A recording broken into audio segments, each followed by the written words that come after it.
Good morning guys. Dito ko guys sa sa rooftop ko guys. Nangulbo yung buhok ko. Bakit kaya siya nangungulbo? Ang kulot.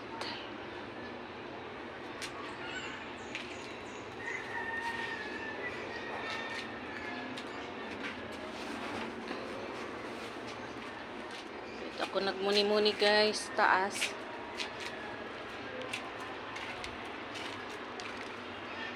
Ay, lagyan ko pala yan ng kaya hindi niya lagyan ng tubig. Yung ko, markot.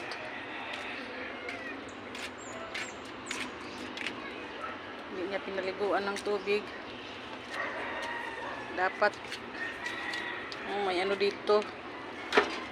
Luya. Tananim na luya.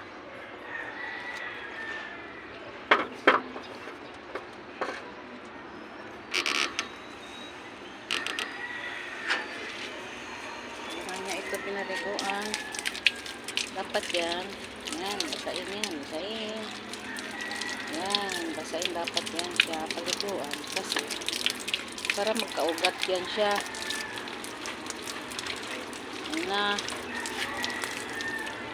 may makausbog ito pinakapuno niya kay burang na yan, how many years na yan, tapos nandyan lang siya sa pasong maliit, wala nang matakbuhan ng mga ugat niya.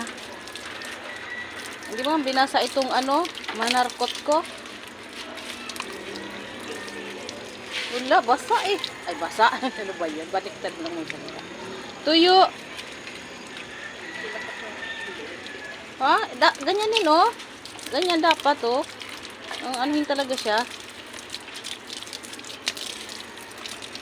Patuluan. Nang saba ikaw, uy. Hindi man ka makabaw. Hindi nga kabalo.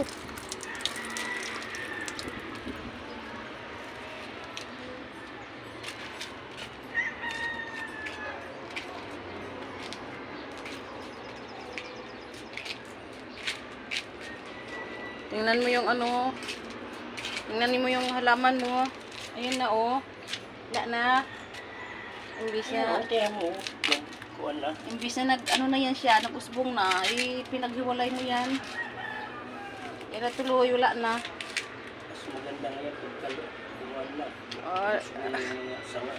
Nako, ewan ko lang kung may pag-asa pa yan o usbong. Tingnan mo.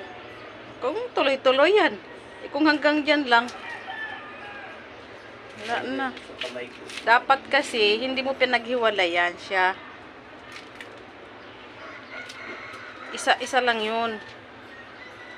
At ang ginawa dapat, yung ililipat lang siya sa sunod, sa malaking paso. Mula nung pinaghiwalay mo na, na eh. Siyempre, na pilat ng init. Kaya nagtanda natin mga dahon. Kahit na, dapat hindi ginalaw muna yun. Huwag galawin. Hayaan lang siyang makatuloy-tuloy ng usbong niya.